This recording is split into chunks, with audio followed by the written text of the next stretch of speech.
What happens when your Ketu is placed in 11th house? So अगर आपके birth chart में केतु 11वें भाव में, इसका मतलब है कि 11वां भाव सबसे नेग्लेक्टेड भाव है आपके बर्थ चार्ट में। 11वें भाव के बारे में आप ज़्यादा नहीं सोचते हो। Ketu is the point where moon is at its lowest, तो you underthink. Moon is your thinking process. Ketu is the lowest point, you underthink. Rahu is the highest point moon can get, मतलब orbit करते समय अर्थ का जो highest point है जहाँ पे moon जा सकता है, that is Rahu, and the lowest point is Ketu on the elliptical plane intersection point. So अगर आपके 11वें स्थान पे केतु है तो इसका मतलब है कि आपका 11वां स्थान अनअटेंडेड है। 11वें स्थान से रिलेटेड आपकी सोच जो है बहुत ही कम है। ज़्यादा आप 11वें स्थान के बारे में सोचते नहीं हो। तो 11वां स्थान जो होता है वो फ्रेंड सर्कल का टाइम होता है, स्थान होता है, सेलिब्रेशन का टाइम होता है। जो चीज़ आप सेलिब्रेट करते हो, फॉर एग्जांपल मैरिज पार्टीज़, अगर केतु 11वें स्थान में तो यूर थॉटलेस कि किस तरीके से सेलिब्रेट किया जाए, तो you're thoughtless about celebrating something. आपके एलाइज होते हैं। एलाइज का मतलब हुआ आपका सपोर्ट सिस्टम, जो वो फ्रेंड्स। देखो 7th हाउस इज कलीग्स, वो कलीग्स जो आपके साथ रहते हैं। 11th house is your allies, वो फ्रेंड्स जो आपके साथ तो नहीं है, डिफरेंट एरिया से हो सकते हैं बट आपके सपोर्ट में है।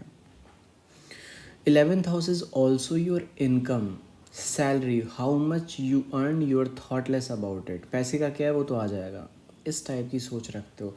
या you are thoughtless about the value you provide. आप कितना पैसा आप जितना पैसा कमा रहे हो वो इनफ है कि नहीं है, इस बारे में आप थॉटलेस हो, सोचते नहीं हो।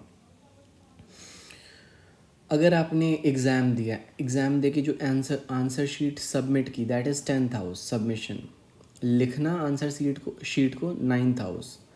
और जो उसके रिजल्ट्स होते हैं, consequence, how much marks are you getting, that is 11th house. तो 11th हाउस में केतु होने का मतलब है कितना भी मार्क्स दे दो, बस पास होने से मतलब है। You are not bothered at all कि हाँ कितने मार्क्स आ रहे हैं। अब इसका ये मतलब नहीं कि you are weak in earning marks. आपको मार्क्स ज़रूरत से ज़्यादा आ सकते हैं but you don't care. Ketu वो पॉइंट होता है जहाँ पे आप थॉटलेस हो। उसका ये मतलब नहीं कि आपको वो प्लेस आपके लिए लेथार्जिक है या फिर उस प्लेस पे आपको अचीवमेंट्स नहीं है। नहीं, केतु का मतलब हुआ कि you don't think about it. ठीक है, आ गए मार्क्स, आ गए, कोई दिक्कत नहीं। नहीं आए मार्क्स, नहीं आए, कोई दिक्कत नहीं। इट इज़ दैट पॉइंट जहाँ पे आपको कोई चिंता नहीं है, चिंता रहित चलते हो आप 11वें स्थान से। जब हम एक बात मैं और बताना चाहूँगा, जब हम बेड पे लेटते हैं तो लेटने को 10th हाउस से देखते हैं, लेकिन लेटने के बाद जो रिकवरी होती है बॉडी की, दैट इज़ 11th हाउस। तो बॉडी की रिकवरी पे आपका ध्यान ज़्यादा नहीं जाता है। फिर इसका मतलब है कि सपोज़ आप MMA फाइटर हो, लड़ाई कर रहे हो, तो लड़ने के बाद जो आप थकते हो, आपकी बॉडी रेस्ट खोजती है। तो रेस्ट के बाद आप कितना रिपेयर्ड हो, आप इस बारे में थॉटलेस हो सकता है कि आपने सपोज़ आप जिम जाते हो, जिम में आप वर्कआउट करते हो, तो वर्कआउट इज़ नॉर्मल, बट अपने बॉडी को रेस्ट देना और रेस्ट करके रिगेन करना कि हाँ आप कितना ज़्यादा रिगेन कर चुके हो, about this you are unaware. Recognition होता है बिकॉज 7th से 5th का मतलब people liking you, what people like you entertain. तो केतु 11वें स्थान पे होने का मतलब आपको पता नहीं है कि लोगों को पसंद क्या है, लोगों की कमिटमेंट्स क्या हैं, what are their devotion is, what are the sides they are taking. तो लोगों की पसंद नापसंद के बारे में आप अनअवेयर हो कि लोग चाहते क्या हैं आखिरकार, इस बारे में आप ज़्यादा नहीं सोचते हो। देखो 5th house is you running an organisation, 11th house is you becoming part of an organisation. आप किसी ऑर्गेनाइजेशन का पार्ट बन जाते हो 11th हाउस में। 4th house is your community, आपके फैमिली मेम्बर्स जो हो गए। लेकिन 11th house is the organisation you are joining in. जैसे RSS हो गया, कोई पॉलिटिकल पार्टी हो गई, कोई कोई फाइनेंशियल टेक ग्रुप हो गया, इन्फोसिस हो गया, HCL हो गया। तो when you join there that is 11th house. तो 11th हाउस में केतु होने का मतलब है कि आपको मतलब ही नहीं है ऑर्गेनाइजेशन से, कि क्या मतलब नहीं, सॉरी, यूर थॉटलेस, समझ में नहीं आता है कि ऑर्गेनाइजेशन चल कैसे रही है, हाउ एन ऑर्गेनाइजेशन। जैसे स्कूल है, school is the best example. 4th house family, 7th house your classmates, 11th house your school, total overall school.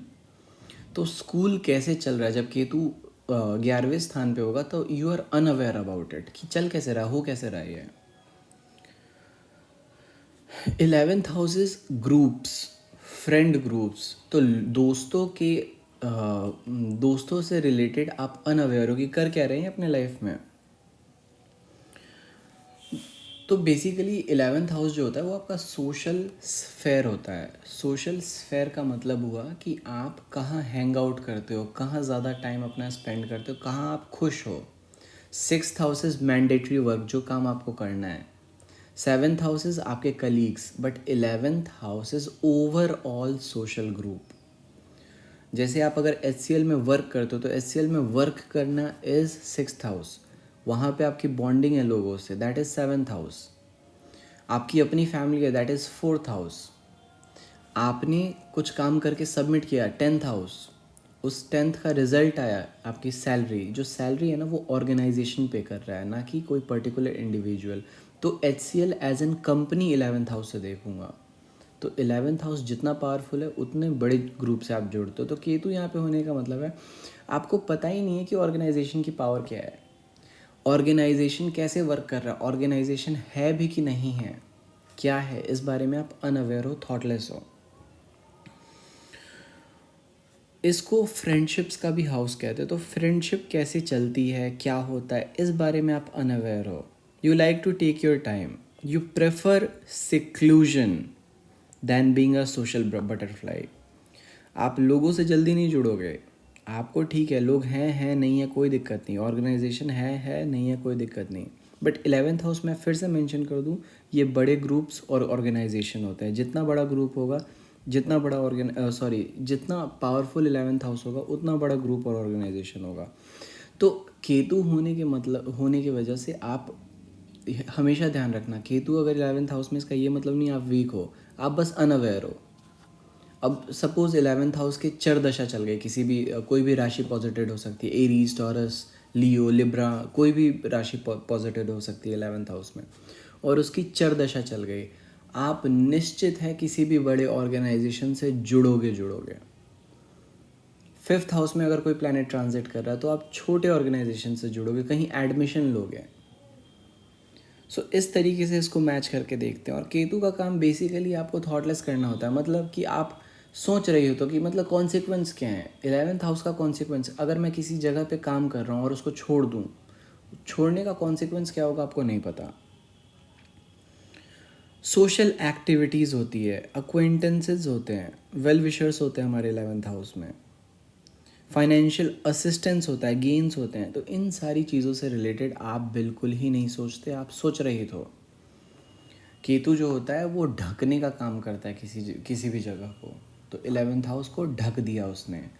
पैसे से मतलब नहीं है, सैलरी से मतलब नहीं है, सोशल ग्रुप से मतलब नहीं है, सोशल एक्टिविटीज़ से मतलब नहीं है, सेलिब्रेशन से मतलब नहीं है, आपको ऑर्गेनाइजेशन से मतलब नहीं है, सोशल एक्टिविटीज़ से मतलब नहीं है। इन सारी चीज़ों से आप थॉटलेस, सोच नहीं पाते हो, समझ नहीं पाते हो, समझ नहीं है आपकी। अब एक बात मैं और बता दूं, केतु की डिग्रीज चेक कर लो। अगर 0 से 10 डिग्री के बीच में, तब तो ठीक है, कोई दिक्कत नहीं, तब आप समझ सकते हो, बिकॉज केतु इज़ पावरलेस। और 25 से 30 के बीच में, then it is a spiritual place for you, you find comfort in 11th house. But 10 से लेके 25 के बीच में तो मोस्ट ऑफ द प्रॉब्लम्स तभी डेवलप होती हैं। So this is how you analyse Ketu in 11th house. For more, stay tuned and subscribe.